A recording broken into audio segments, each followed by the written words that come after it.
அனைவருக்கும் வணக்கம். இன்று தை மாதம் அஸ்த நட்சத்திரம். திருவண்ணாமலையின் பெருமையாம் ஸ்ரீ சேஷாத்ரி சுவாமிகள் அவதார தினம். இவர் யாரை ஆசிர்வதித்தாலும் அவர்களின் வேண்டுதல்கள் நிறைவேறும் என்பதால் தங்கக்கை சுவாமிகள் என்றும் அழைக்கப்படுகிறார்.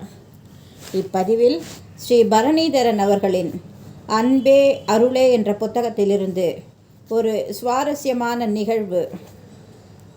சத்குரு ஸ்ரீ சேஷாத்ரி சுவாமிகள் பற்றி ஸ்ரீ காஞ்சி மகா பெரியவா.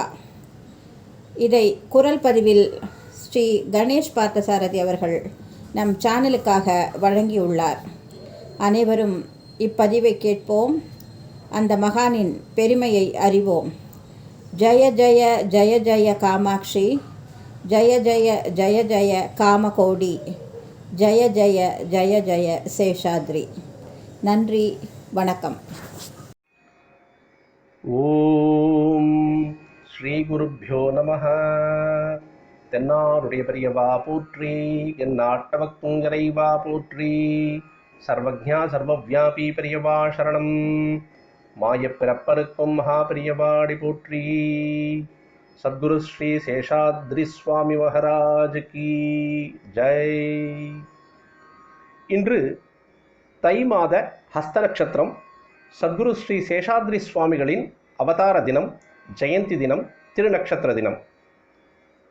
இதன் பொருட்டு பெரியவாளிடமும் சேஷாத்ரி சுவாமிகளிடமும் அத்தியந்த பக்தி கொண்ட எழுத்தாளர் ஸ்ரீ பரணிதரன் அவர்களின் அன்பே அருளே என்ற புத்தகத்தின் கடைசி அத்தியாயத்தில் விவரித்துள்ள ஒரு அபூர்வமான நிகழ்ச்சியை சிரவணம் செய்வோம். 1987 ஆண்டு ஜனவரி 21 ஸ்ரீ சேஷாத்ரி சுவாமிகளின் ஜெயந்தி நாள், அதாவது தை மாத ஹஸ்த நட்சத்திரம். வழக்கப்படி அன்று காலை பெரியவாளுக்கு ஜெயந்தி பத்திரிகையை சமர்ப்பிக்க சென்றிருந்தேன். அப்போது 2 நாட்களுக்கு முன் நான் திருவையாறு ஸ்ரீ தியாகராஜ சுவாமி ஆராதனைக்கு சென்று வந்ததையும் அங்கு கண்ட காட்சிகளையும் பெரியவாளிடம் விவரமாக கூறினேன். அங்கு நடைபெறும் உஞ்சுவர்த்தியை பற்றி நான் கூறிய பொழுது, பெரியவா, சேஷாத்ரி சுவாமிகளின் ஜெயந்தியிலும் உஞ்சுவர்த்திக்கு ஏற்பாடு பண்ணிடு என்றார். அடுத்த வருடத்திலிருந்து தொடங்குகிறேன் என்றேன் நான். அடுத்த வருஷமா? எதுக்கு, இந்த வருஷமே இன்னைக்கே ஆரம்பிச்சிடு என்றார் பெரியவா. உஞ்சுவர்த்திக்கு எப்படி ஏற்பாடு பண்ணணும்னு எனக்கு தெரியாது பெரியவா, யாரையாவது கேட்டுத்தான் பண்ணணும், திடீர்னு எப்படி என்றேன். ஏன், என்ன கஷ்டம்? உஞ்சுவர்த்தி பிராமணரை தேடிண்டு எங்கே போகிறதுன்னு யோசிக்கிறியா? இதோ இவருக்கு ஒரு தலைப்பாகையை கட்டு, ஒரு சொம்பிலே கயிறை கட்டி தோளில் தொங்க விட்டு வீதியிலே போனால் பொண்டுகள் வந்து அக்ஷதை போடுவா, அதை வாங்கிட்டு வர வேண்டியது தானே என்றார் பெரியவா. பெரியவா எனக்கு காட்டிய முதியவர் ஸ்ரீ சேதுராமன் அவர்கள். உயரமாக எலும்பும் தோலுமாக படத்தில் பார்க்கும் ஸ்ரீ தியாகராஜ சுவாமிகள் போன்றே இருந்தார். பஜனைக்கு ஏற்பாடு பண்ணணுமே என்றேன் நான். யார் சொன்னா? இவரை அழைச்சிக்கோ, நீ ஏதாவது நாமாவளி சொல்லிண்டு கையில் தாளம் போட்டுண்டே முன்னால போரும். இன்னும் யாராவது வந்தா அவளையும் சேர்த்துக்கோ, இல்லாட்டா நீங்கள் 2 பேர் மட்டும் மாட வீதியை சுத்திண்டு வாங்கோ என்றார். என்ன சொல்லிட்டு போகிறது என்று மறுபேச்சு கேட்டேன். பெரியவா யோசித்து விட்டு கையில் தாளம் போட்டபடி ஒவ்வொரு வரியாக கூறி, ஜெய ஜெய ஜெய ஜெய காமாட்சி, ஜெய ஜெய ஜெய ஜெய காமகோட்டி, ஜெய ஜெய ஜெய ஜெய சேஷாத்ரி அப்படின்னு சொல்லிண்டே போ, வெயில் ஏறதுக்கு முன்னால் போங்கோ என்று கூறி எங்களை அனுப்பி வைத்தார். அன்று பெரியவா சொல்லிக் கொடுத்த மாதிரியே உஞ்சுவர்த்தி நடைபெற்றது. அதற்கு அடுத்த வருடத்திலிருந்து பாபநாசம் ஸ்ரீ குஞ்சுமணி பாகவதரின் பஜனை கோஷ்டியினர் உஞ்சுவர்த்தியில் கலந்து கொள்ள தொடங்கினர்.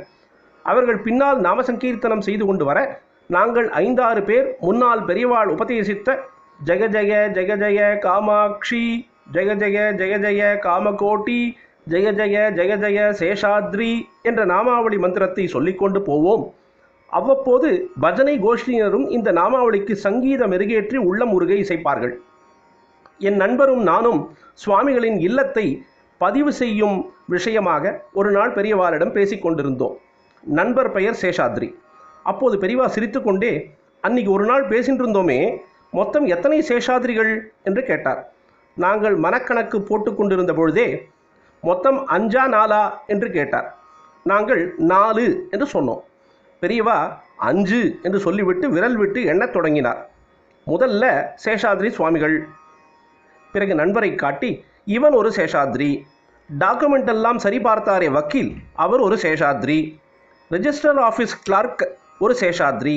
அப்புறம் உங்கள் அப்பாவும் சேஷாத்ரியாச்சே. ரொம்ப புத்திசாலியை போல சேஷாச்சலம் என்று திருத்தினேன் நான். 2-3 தாண்டா என்றார் பெரியவா. அன்று முதல் சேஷாத்ரி சுவாமிகளை பற்றி குறிப்பிடும் பொழுதெல்லாம் என் தந்தையின் நினைவையும் இணைத்து நெஞ்சார்ந்த பக்தி பெருக்கில் மகிழ்ந்து போகிறேன். சேஷாத்ரி சுவாமிகளின் பெரிய உருவப்படம் ஒன்றை தயார் செய்து தேனம்பாக்கம் எடுத்துச் சென்றிருந்தேன். அப்போது கண் ஆபரேஷன் ஆகாததால் படத்தின் மிக அருகில் போய் உட்கார்ந்து பெரியவா உன்னிப்பாக கவனித்து பார்த்தார். பின்னர் படத்தில் உள்ளது போலவே கால்களை மடித்து இடக்கையை முகவாயில் வைத்துக்கொண்டு புன்சிரிப்புடன் காட்சி தந்து, இந்த மாதிரி தானே சுவாமிகள் உட்கார்ந்திருக்கார் என்று கேட்டார். எனக்கு ஒரு கணம் சேஷாத்ரி சுவாமிகளுக்கும் பெரியவாளுக்கும் வித்தியாசமே தெரியவில்லை. இந்த அபூர்வ காட்சியை கண்டு நெகிழ்ந்து போய் ஆனந்த கண்ணீர் பொங்க இருவருக்கும் சேர்ந்து நமஸ்காரம் செய்து எழுந்தேன். பின்னர் ஒரு நாள் சேஷாத்ரி சுவாமிகளின் ஞான சித்தராய் திகழ்ந்த பரபிரம்ம நிலையை எனக்கு உணர்த்தவும் அவர் மீது எனக்கு மாறாத பக்தி ஏற்படவும் என்னிடம் ஒரு கேள்வியை கேட்டார் பெரியவா. இன்றும் நினைவிலும் கனவிலும் அந்த கேள்வி என் இதயத்தில் எதிரொலித்து கொண்டே இருக்கிறது. டேய், நான் சேஷாத்ரி சுவாமிகள் போல ஆவேனா? அந்த நிலை எனக்கு வருமா? எந்த மகானை ஒவ்வொரு கணமும் நான் தெய்வமாக தரிசித்து பரவசப்பட்டு கொண்டிருக்கிறேனோ அந்த பரிபூரணனே சேஷாத்ரி சுவாமிகள் அடைந்த நிலையை அடைய விரும்புகிறார் என்றால் சேஷாத்ரி சுவாமிகள் எந்த நிலையில் இருந்தார் என்பதை இதற்கு மேல் தெளிவாக விளக்கிச் சொல்ல முடியுமா? ஜெய ஜெய ஜெய ஜெய காமாட்சி, ஜெய ஜெய ஜெய ஜெய காமகோட்டி, ஜெய ஜெய ஜெய ஜெய சேஷாத்ரி. सद्गुरु श्री शेषाद्रि स्वामी महाराज की जय।